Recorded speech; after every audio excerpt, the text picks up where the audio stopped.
안녕하세요. 저는 올해 40대 초반이 되는 한 남자의 아내입니다. 제 입으로 이런 말을 하기 좀 낯이 뜨거운 말일 수도 있지만 솔직히 제가 봐도 저는 타고나게 좋은 몸매와 호감형 얼굴을 가지고 있습니다. 결혼 전에 저를 따라다니는 남자가 정말 많았고 저와 교제를 원하는 남자들의 대시를 많이 받았지만 번번이 거절해야만 했던 이유가 있었는데 바로 엄한 집안 분위기 때문이었습니다. 항상 집에 일찍 들어가야만 했기 때문에 남자와 교제할 만한 시간이 별로 없었고 그러다가 제가 21살이 되면서 지금의 남편을 만나게 됐습니다. 처음에 이 남자를 만났을 때는 제가 연애를 하고 있다는 사실을 집안에는 비밀로 했고 어느 순간 결혼할 때가 되어서는 집안의 엄청난 반대에도 불구하고 제가 너무나도 사랑하는 사람이기에 결혼을 하게 되었습니다. 남편은 저보다 7살이 많았고 저의 첫 남자이고 부부 생활에도 아무런 문제가 없어요. 그러나 문제는 결혼을 너무 일찍 했기 때문에 저는 아직 어리고 하고 싶은 것도 많고 욕구도 많았습니다. 특히나 밖에 나가서 친구들과 만나다 보면 제가 결혼했다는 걸 상상도 하지 못하고 저에게 다가오는 남자들이 정말 많았습니다. 연락처를 좀 가르쳐 달라거나 같이 술을 마시러 가는 게 어떻냐는 말이었죠. 처음에는 그런 게 신기해서 즐기기만 했는데 어느 순간부터 그런 게 너무 많아지니까 거부감이 들었습니다. 제가 일찍 결혼을 해서 당시에만 하더라도 결혼한 친구가 주변에 한 명도 없었습니다. 그러다 보니 친구들이 나이트에 가서 놀았던 이야기를 한다거나 남자친구와 만나고 헤어지는 이야기를 들으면 부럽기도 하고 저도 처음에 남편을 만났을 때의 그런 설레임을 다시 한번 가지고 싶다는 생각을 하기도 했습니다. 그러다가 정말 제 인생에서 큰 사건이 하나 터지게 됐습니다. 3년간 남편만 보고 살았던 저에게 한 번의 의도로 인해 저의 인생이 180도 달라지게 됐습니다. 정말 의도적으로 바람을 피운 것은 아닙니다. 저는 실수라고 말하고 싶지만 어느 순간에는 저도 제 자신을 주체하지 못하고 있더라고요. 제가 20대 초반이었을 때 그때까지만 해도 저는 다른 남자를 만난다는 것은 범죄라고 생각했고 인간으로서 쓰레기 같은 행동이라고 생각했습니다. 그날도 여느 때와 다름없이 퇴근하는 남편을 위해 요리를 하고 있었어요. 현관문 열리는 소리에 남편을 맞이하러 달려나가니 울상을 짚고 들어와 한숨을 쉬는 남편에게 놀라서 물어봤습니다. 자기야, 무슨 일 있어? 아, 속상해. 오늘 휴대폰을 잃어버렸지. 뭐야? 그 휴대폰은 산지 얼마 안 됐고 할부도 아직 많이 남아있는 상태였습니다. 저는 아쉽지만 그냥 잊어버리라고 얼마나 정신없게 일했으면 휴대폰을 다 잃어버리냐고 남편의 엉덩이를 토략거려주고 다시 하나 더 사면 된다고 위로했습니다. 그런데 문제는 그 다음날에 남편 번호로 저에게 전화가 왔어요.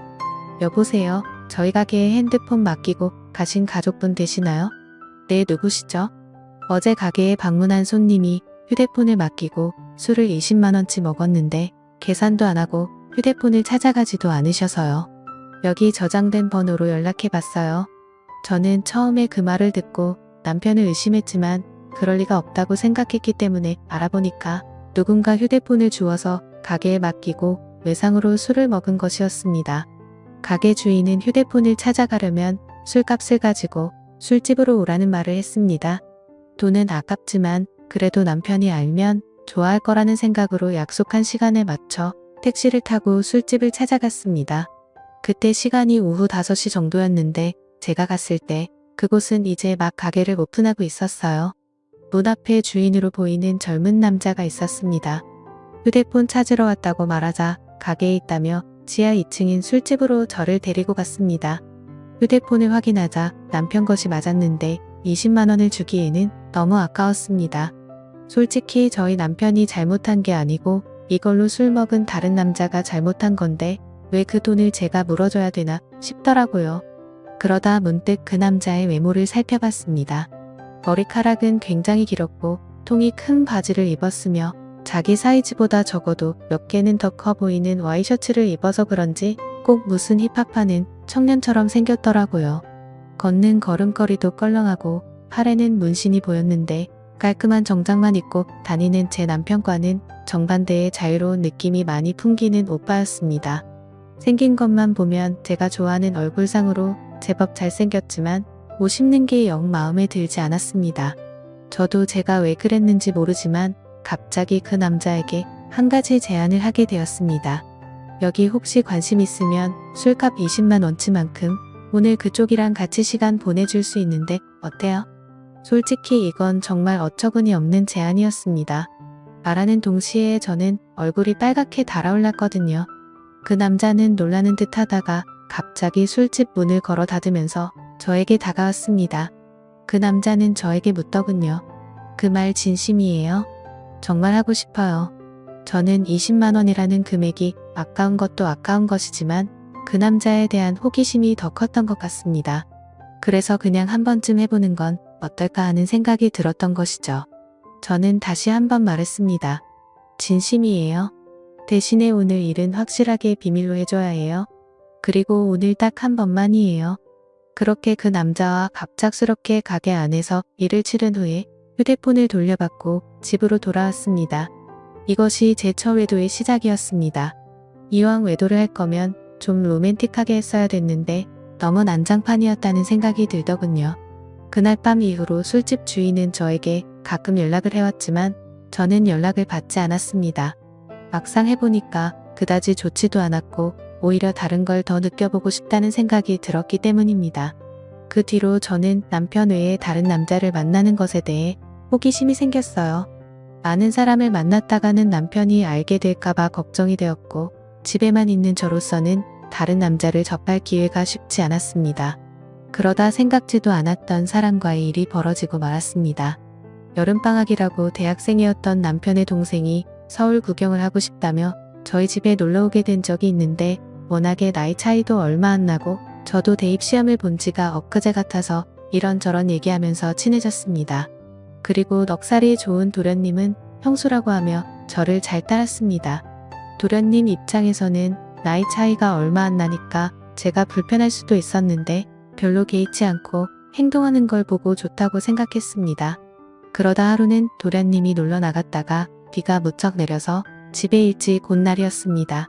남편은 출근한 상태였고 우산을 미처 준비하지 못한 터라 비를 흠뻑 맞고 집에 들어온 도련님에게 갈아입을 옷을 가져다 주며 씻으라고 하고 과일을 깎았습니다.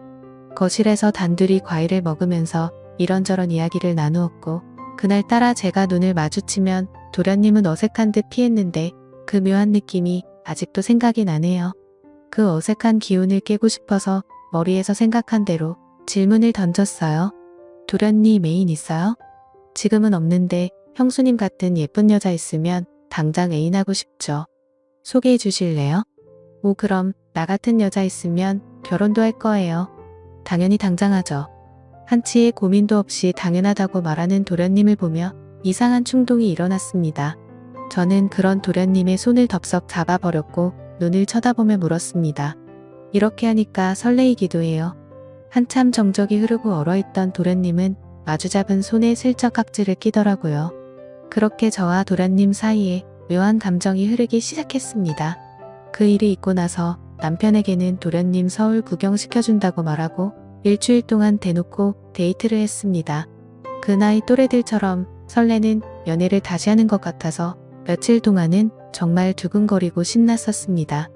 하지만 그것도 역시나 오래가지는 못하더라고요. 일주일 후에 터미널에서 도련님을 보내고 나니 그 뜨거웠던 마음이 순식간에 식어버렸습니다. 몸이 멀어지니까 자연스럽게 마음도 멀어지게 된 것이고 계속해서 저를 달래주지 않으니 저도 흥미를 잃게 됐습니다.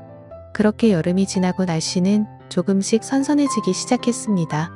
심심한 마음에 남편 몰래 휴대폰 어플로 채팅이라는 것도 해봤지만 이렇다 할 만남을 가지지는 못했습니다.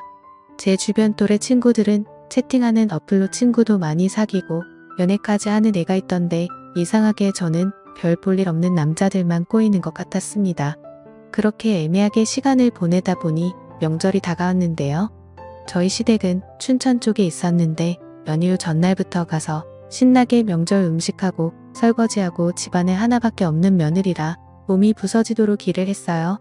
언제까지 며느리가 이렇게 일해야 되는 거냐고 투덜거리기는 했지만 워낙에 나이 차이가 많이 나니까 대들지도 못하겠더라고요. 명절 다음 날 아침에 친정집에 가려고 준비를 하는데 시어머님이 점심을 먹고 가라고 하셨습니다. 또 내가 밥을 차려야 하나 싶어서 순간 짜증이 확 났지만 얼굴에 최대한 티를 안 내고 있었는데 남편이 너무 미적미적대는 거예요. 빨리 준비하고 출발해야 하는데 준비를 하는 둥 마는 둥 조금만 더 누워있다가 가면 안 되냐고 TV나 보고 앉아있고 정말 답답해 미치겠더라고요. 그래서 남편을 방으로 데리고 와서 밖에 들리지 않게 작은 소리로 말다툼을 했습니다. 우리 부모님도 나를 보고 싶어 한다고 빨리 준비 안 하면 혼자서 가겠다고 말하면서 감정이 안 좋은 채로 친정집으로 향했습니다. 남편은 친정에서도 기분이 안 좋은 티를 숨기지 못했고 저는 그럴 거면 그냥 먼저 가라고 말했습니다. 화가 난 남편은 저녁에 볼 일이 있다고 하며 먼저 집에 올라간다고 하고 올라가 버렸습니다. 무슨 일이냐는 친정 엄마의 물음에 별거 아니라고 대답하고 방에 들어와 혼자서 분을 삭히고 있었습니다. 저렇게 마누라를 배려하지 못하는 남자인 줄 몰랐는데 정말 충격적이었죠. 싸우느라 못 봤던 휴대폰을 여러 메시지를 확인해 봤더니 초등학교 동창 중 한 명에게서 연락이 와 있었습니다. 동창회를 하니 꼭 나와달라는 문자였고 오늘은 술을 꼭 마셔야겠다는 생각에 서둘러 준비를 하고 초등학교 동창회에 나갔습니다. 그 자리에 나가니 이미 20명 정도가 모여 있었고 명절인데 다들 할 것도 없이 이렇게 나와서 놀고 있냐고 조상님도 없냐는 농담을 건넸습니다. 그러자 친구들은 요즘에 누가 조상님 챙기냐고 우리끼리 재미있게 잘 먹고 잘 살자면서 술이나 마시자고 하더라고요. 졸업하고도 연락을 하는 친구도 있었지만 졸업하고 나서 처음 보는 친구도 있었습니다. 그래도 초등학교 동창이라는 유대감이 있었기 때문에 편하게 대할 수 있었죠. 그 중에 눈에 띄는 친구가 한 명 있었는데 초등학교 때 어린 눈에도 너무나도 도시아이처럼 깔끔했었던 제 짝꿍이었습니다. 그 아이는 피부도 하얗고 공부나 운동도 잘했었기 때문에 어릴 적에 잠시나마 좋아했던 남자였어요. 제 기억상으로는 그 아이도 예뻤던 저를 좋아했었고 동네도 가까워서 자주 어울렸었던 기억이 납니다. 문방구에서 같이 과자를 사 먹으면서 집에 같이 가기도 했었고 지금 생각하면 유치한 편지도 주고받았었는데 오랜만에 보니까 훨씬 더 반갑고 기분이 좋았습니다. 그 친구는 6학년 때 전학 가서 그 이후로는 처음 봤고 멀리서 봐도 어릴 적 그 모습이 상당히 많이 남아있어서 그때 설레임이 새록새록 기억났습니다. 저는 반가워하며 그 친구 가까이 가서 말을 걸었어요. 어머 건우야 어떻게 연락 한 번을 안 했어? 안 그래도 너 결혼했다는 말 들었는데 연락을 못 하겠더라. 그 친구와 계속해서 대화를 하면 할수록 저는 그에게 점점 빠져버리고 말았습니다. 제가 아마 결혼을 하지 않았다면 꼭 이런 남자와 연애를 했을 것 같다는 생각이 들 정도로 마음에 드는 친구였거든요.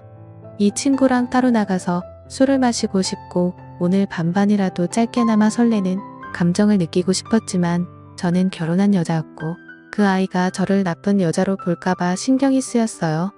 술자리가 끝나갈 때쯤 애들은 하나 둘씩 빠져나가기 시작했습니다. 저 역시 집에 가야 할 때가 왔어요. 제가 인사를 하고 나오자 그 남자도 따라 나왔고 택시를 잡으러 같이 걷기 시작했습니다. 슬며시 제 손을 잡아오는 그 남자를 쳐다보니 저를 보며 웃고 있더라고요.